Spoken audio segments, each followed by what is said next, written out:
today listening to these local farmers, these local businessmen and women. What did you take away from this? It felt like I was talking to my dad a little bit because my dad grew up as a farmer. The issues today are very different from when he was a child, but there's a lot of concerns about energy prices, about inflation, driving people's businesses in ways they can't control. Agriculture has a cyclical nature anyway. It's up and down just because of the weather. But now you have on top of that the cyclical changes in the economy that you don't factor in. And it puts people at risk. One farmer said he was going to sell half of his land because he just couldn't keep up and he couldn't hire people. And it creates a real issue. You don't have the fertilizer you require. I think America's a land of plenty. It's a land of opportunity. And when I look at the opportunities we have here in Erie, they're emblematic of the rest of the state. Yet I'm competing with the gentleman who's on the far left side of the spectrum.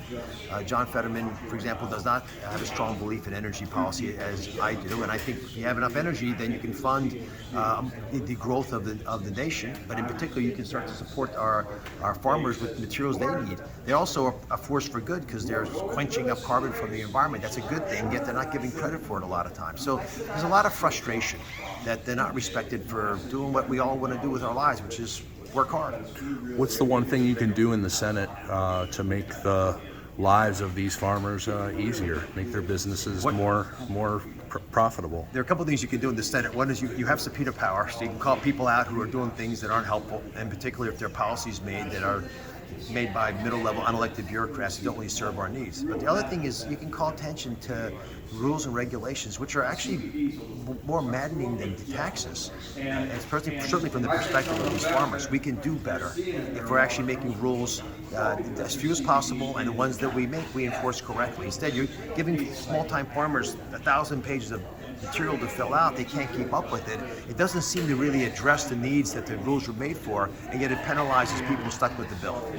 One off-topic question, and then I'll be done, and that is on the gun safety legislation that a bipartisan group of lawmakers announced this weekend, including the guy you're trying to replace in the Senate, Senator Toomey.